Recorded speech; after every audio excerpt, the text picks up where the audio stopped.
Yo, what up, Wolfpack? That's the Blind Wolf, and we back at it again. I'd like to thank everybody that subscribe, like, share, comment on these videos. I truly appreciate it from the bottom of my heart.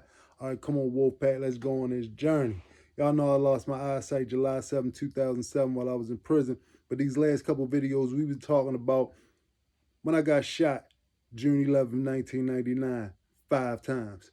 Well, it had gotten to the point where I've been in the hospital for a few weeks. Now, mind you, when I got on the scale after, because the bed can weigh you. They weighed me in the bed, and I went from 200 and almost 80 pounds to like 170 some pounds overnight. Overnight, they empty you straight on out. They gotta rearrange your intestines, make sure stuff is in line on the inside of you. And for me, one of my lungs got hit, so they had to clip it, seal it, and burn it. Then they had to rearrange everything back in my stomach. And mind you, ain't nothing right down there no more. I go through all kinds of pains on a regular basis from the internal damage that happened when the bullets went inside of me. And then it felt like this long tunnel went from one side of my stomach all the way to the other side where the bullets actually stopped and was sitting inside of me. And you could feel this like tunnel. You could tell it's just burnt up scar tissue on the inside of me, but it was there for such a long time. And I could sit there and I used to try to massage it out. Even to this day, my stomach does not sit right on this side, on my right side. So they tell me that it's getting to the point where I should be getting ready to go to the bathroom. So I'm like, oh man. They like, once you go to the bathroom, you're gonna be able to get on up out of here. So at this point, I don't have no money. I'm broke as a joke. I'm in the hospital, and the only money that I do have is the little couple dollars that was in my pocket after my peoples came to see me, and they left me with something to go get somebody to go to like the vending machines or something for me. But the night that all of this stuff happened, when they cut my clothes and stuff off me, I had a big old knot of money gone. I don't know where that went. I don't know where that went. I had 100 and some dimes of grass on me at the time. Gone. Don't know where it went at. All I know is I passed the grass off to one of my homeboys. And in such a frantic state, I didn't really remember what happened to me from when I got shot, let alone after when I got shot for when I passed this off to somebody. All of this stuff was like a blur to me, and it started coming back to me years later. It didn't even come back to me right then and there. I just knew that when I was in the hospital, I knew that I should have had some money. I knew that I should have been straight, but the whole time, this is what you get out here in these streets. Ain't nothing what you think it's gonna be. Ain't nothing as honest as you think it's gonna be. You're gonna run across a lot more disloyal people and people that's gonna be the cruddiest of friends. Because yeah, you can have a real cruddy buddy. And a real cruddy buddy might do you cruddy. Laugh, joke in your face, slice your throat. Straight slice your throat. I'm shot up. I could be laying on death's bed and you supposed to be my homeboy and you ready to steal from me. You ready to steal from me at the drop of a dime. But moving on from that, I ain't got no money like that. So they telling me that it's getting ready to be time for me to have to get ready to leave. Um, but they waiting for me to go to the bathroom. Also, in the midst of this, they want me to get up out of shock trauma because at this point in time, I'm wilding out. I'm able to walk a little bit. I could walk with a cane for a few steps, and I got a lot of anger up in me. Somebody say something to me, I'm answering rude. Like, and this is all me. This is all me because of what I've gone through. Now I'm taking out my pain and my frustration out on everybody. Like I ain't like nobody at the time. And this real talk. So finally they actually give me a curfew. They saw let my homeboys take me in and out of the hospital, once I got up to like maybe 25, 28 days of being in shock trauma, they was like my homeboys take me back and forth outside to get some fresh air and gave me a curfew. So I would say like the 33rd, 34th day, something like that, they took me to one of the little carryouts that we used to be at, and my cousin had got a sub. I got a little piece of the sub, ate it, only could eat one bite, felt like I was fuller than I ever been in my life. I get back to the hospital that night. I used the bathroom for the first time in almost a month. And mind you, I've been surviving off of IV stuff, but I only took a bite of this stuff because it smelled so good and I hadn't eaten any food for real. So I finally I get that up in me and I go to the bathroom when I come back up in there. And I'm talking about it hurt, hurt to go to the bathroom for real. Like it was nothing like that pain.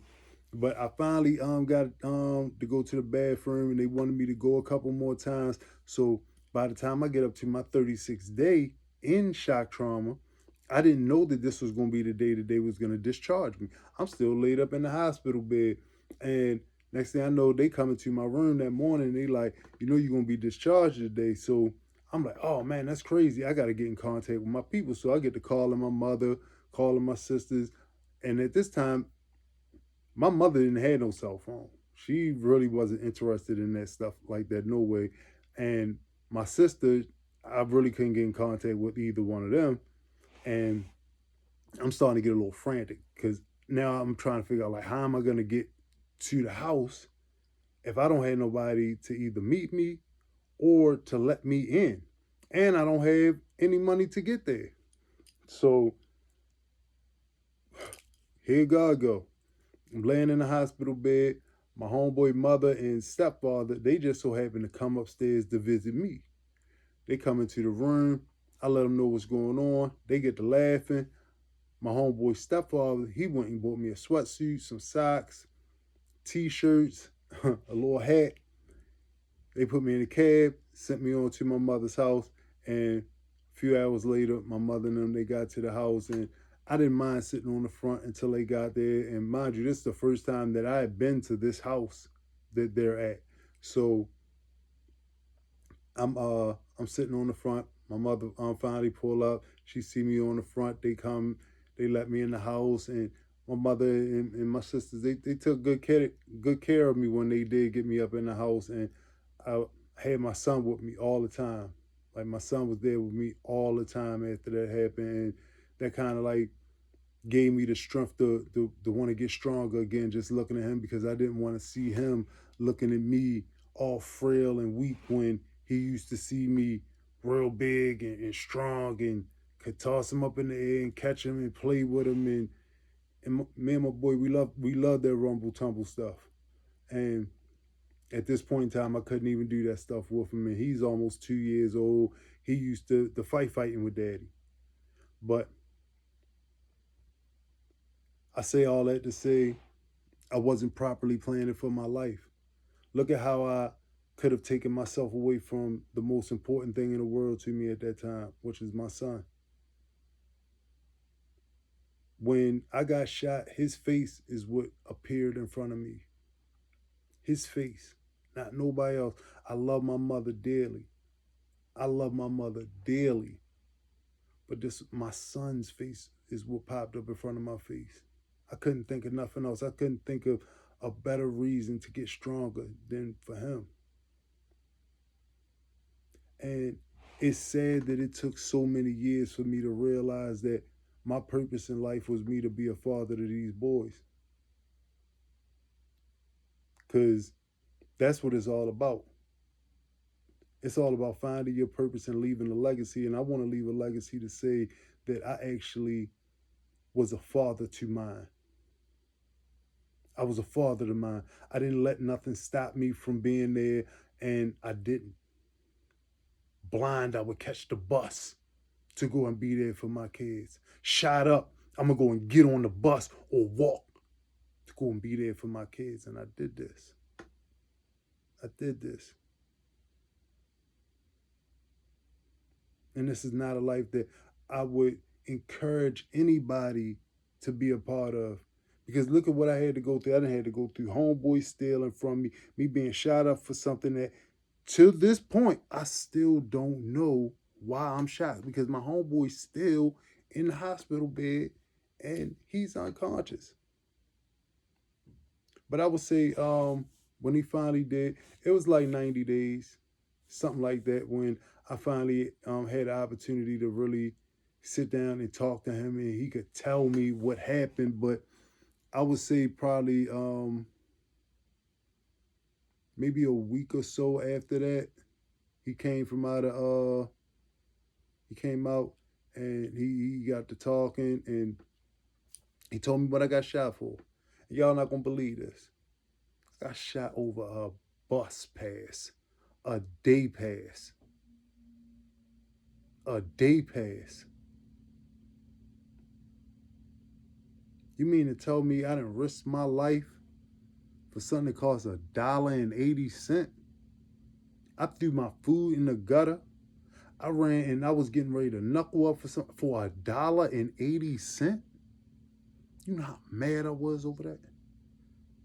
You know how mad I am still to this day over that? I go through pains from 1999 to 2025. That's not getting no better. I could be up all night long, extreme stomach pains, to the point where I'm sweating, I'm balled up. I don't even make that much noise because I don't want nobody to see me in pain like that. But these the rewards of being out there on the streets. It ain't a pension plan. It ain't a 401k. You don't get an HMO. You don't get a going away party. You don't get vacation time. You get prison, death time. That's it. That's what was lined up for me. That's where I was sending myself. I was on that train to go down bottom. I wasn't in the good in the good line. I wasn't with the good folk. I wasn't out there trying to do nothing positive to show, that I could be a positive role model dad. I could be out here working a job and showing my kids the the positive, strong road, the harder road, the road that most don't want to go down. Because coming up the way that I came up, we wanted that fast money. I seen everybody outside with herringbones and dookie ropes and knots of money, Bubby Cressidas, the Maximas. That stuff enticed me. That stuff drew me more to be out in the streets, to not only get the money to make sure that me and my mother and my sisters were straight, but I could have the stuff that I had never had before. We used to shop at Payless. I never went to Foot Locker with my mother. I never went to DTLR or Shoe City or nothing like that with my mother. But she did the very best that she could. And I'm never going to downgrade, what she did, because she sacrificed her not getting nothing for me and my sisters to get something. She sacrificed her not eating like that for me and my sisters to be able to eat. But once I seen the opportunity to be able to go out here and do something, I stepped up to that plate and I did that. And I'm not complaining one bit. Because even to that day that I got shot up, I told my mother and my sisters, y'all ever need me for anything, I ain't out here in these streets for nothing. I ain't out here for nothing. And I refuse to hear anything about somebody getting set out. If you're talking to me, you're doing right by me. You ain't got to worry about that. And they didn't. And I truly thank my mother for being that strong rock that made me want to be there for somebody, because she wanted to be there for me, which makes me want to be there for you. My mother showed me what real love is. And all I want to do is spread that in a way that it wasn't spread to me. I wasn't taught that these are the things that can happen to you if you're out here in these streets and you getting involved in a lifestyle that you really don't know the consequences. You can see some of the rewards, but nobody really telling you about these consequences. Consequences for me was they had to rearrange my intestines. They had to clip one of my lungs and seal it. Shot 5 times for a day pass. These is my real life story. And it's stupid. Because I could have been doing something so much better. I could have been doing something so much better. And that's why I'm saying what I'm saying to y'all. Y'all could be out there doing something so much better. Putting yourself in a position where you going to school to learn the craft that you love. Find that thing that you were in love with as a child that you said, oh, when I grew up, I want to be this. I want to grow up, I want to be that. Find something that gives you that energy, that gives you that motivation to want to go out there, and nothing steps in front of that. Because when you was a little kid and you wanted to play with your toys, nothing got in the way of you getting to them toys. Even the possibility of getting a whipping, you still won't get to them toys. Be that ferocious about doing something better for yourself and for your family, because at the end of the day, when you laid out on that hospital bed and your mother looking down, she crying, your baby mother, your sisters, your baby just crying, looking down at you, and you can't even reach up to tell them, I'm all right. You can't talk to do none of that. It's one of the lowest positions that you won't be in life. It's one of the hardest positions to be in as a man, knowing that I can't even lift my arms up to hold my baby. Y'all be strong out there and make sure that y'all keeping them 5 P's in the front of your mind. Proper planning prevents poor performance. If I was properly planning, I wouldn't have been out there getting shot. I would have been at home resting, or I would have been at work somewhere. Make sure that you put this in the front of your mind. You the only one that got to live in your skin. The decisions that you make are the decisions that you gonna have to live with. And y'all getting this straight from the blind wolf. This is my life right here. And I don't want you to have to go through nothing like that. That's big love coming straight from here, from me to you. Big love, Wolf.